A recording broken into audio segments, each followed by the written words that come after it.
El libro de Jueces. Recuerda que después de que Josué guió a las tribus de Israel hacia el interior de la tierra prometida, él les llamó a ser fieles al pacto con su Dios, obedeciendo los mandamientos de la Torá. Y si hacen esto, ellos les demostrarán a todas las demás naciones cómo es Dios.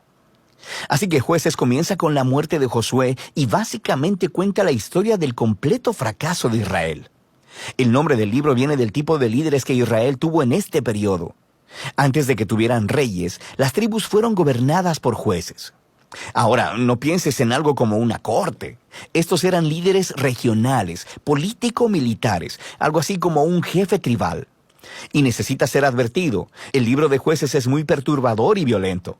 Cuenta la historia de la corrupción moral de Israel, de su mal liderazgo y básicamente de cómo vinieron a ser semejantes a los cananeos.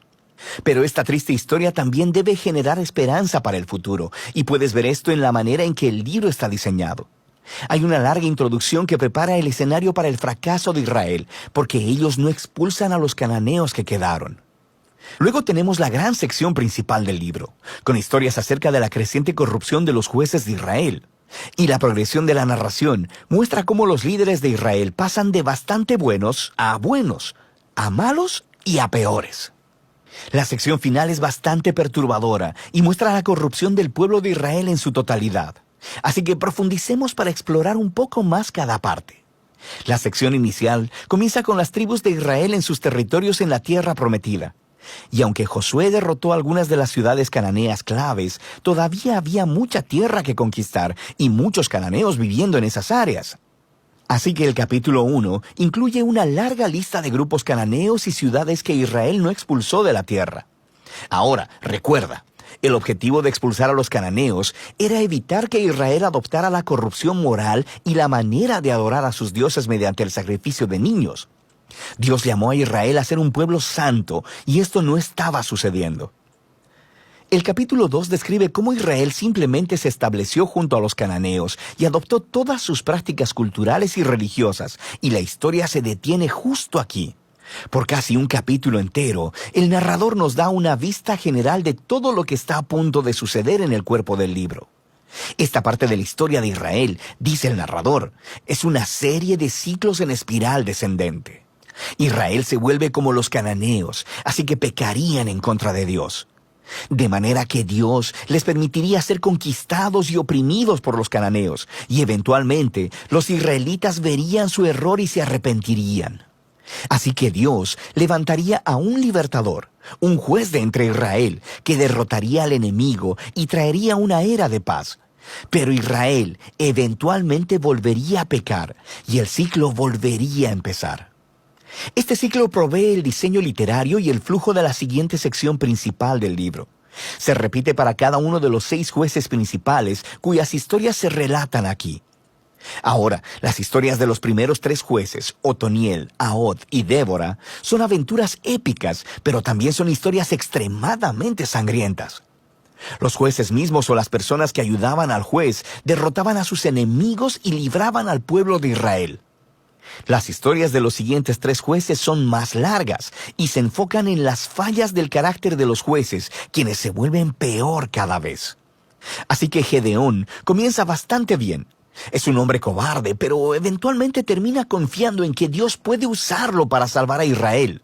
Así que él derrota a un enorme ejército de madianitas con solo 300 hombres, llevando antorchas y cántaros de barro. Pero Gedeón tiene un carácter bastante malo y asesina a un grupo de israelitas porque no lo ayudaron en su batalla, y de ahí todo va de mal en peor. Él hace un ídolo con el oro que ganó en sus batallas, y después que él muere, todo Israel adora al ídolo como a un dios, y el ciclo comienza otra vez.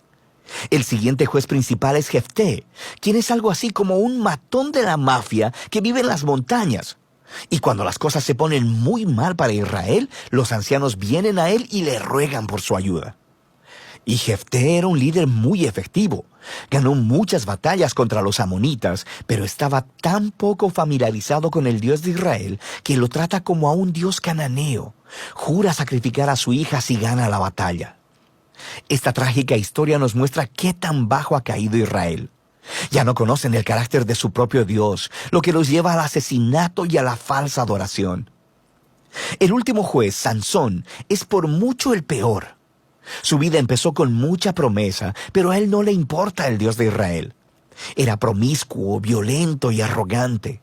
Ganó brutalmente batallas estratégicas contra los filisteos, pero a costa de su propia integridad, y su vida termina con un violento asesinato en masa. Ahora, una nota rápida. Notarás un tema repetido en la sección principal del libro. En momentos claves, el Espíritu de Dios empoderará a cada uno de estos jueces para lograr grandes actos de liberación. Ahora, el hecho de que Dios use a estas personas realmente arruinadas no significa que valide todas o aún algunas de sus decisiones. El primero y principal compromiso de Dios es salvar a su pueblo. Pero todo lo que tiene para trabajar son estos líderes corruptos, así que Él obra a través de ellos. Esta sección entera está diseñada para mostrarnos lo mal que se han puesto las cosas. Ya no puedes diferenciar entre los israelitas y los cananeos, y estos solo son los líderes. La sección final muestra a Israel como un todo, tocando fondo. Hay dos historias trágicas aquí, y no son para gente con corazón muy débil. Están estructuradas por una frase clave que se repite 4 veces al cierre del libro. En esos días no había rey en Israel, y cada uno hacía lo que bien le parecía. La primera historia es acerca de un israelita llamado Micaía, que construye un templo privado para un ídolo, y el lugar es saqueado por un ejército privado enviado de la tribu de Dan. Así que ellos llegan y se roban todo, y luego van y queman la pacífica ciudad de Lais y asesinan a todos sus habitantes. Es una historia horrible. Cuando Israel olvida a su Dios, los más fuertes se salen con la suya. La última historia del libro es aún peor. Es una impactante historia de abuso sexual y violencia que conduce a la primera guerra civil de Israel. Es una historia muy perturbadora y ese es el punto. Se supone que estas historias sirvan como advertencia. El descenso de Israel a la autodestrucción es el resultado de apartarse del Dios que los ama y quien los salvó de la esclavitud en Egipto. Israel necesita ser librado de nuevo, ahora de ellos mismos.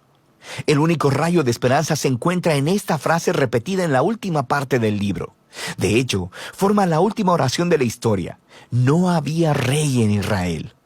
De manera que el escenario está listo para que los siguientes libros cuenten los orígenes de la familia del rey David, el libro de Ruth y también los orígenes del reinado mismo en Israel, el libro de Primera de Samuel. Pero la historia de los jueces tiene valor como tragedia.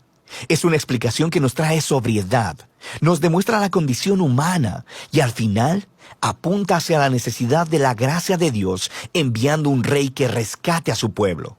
Y de esto trata el libro de Jueces.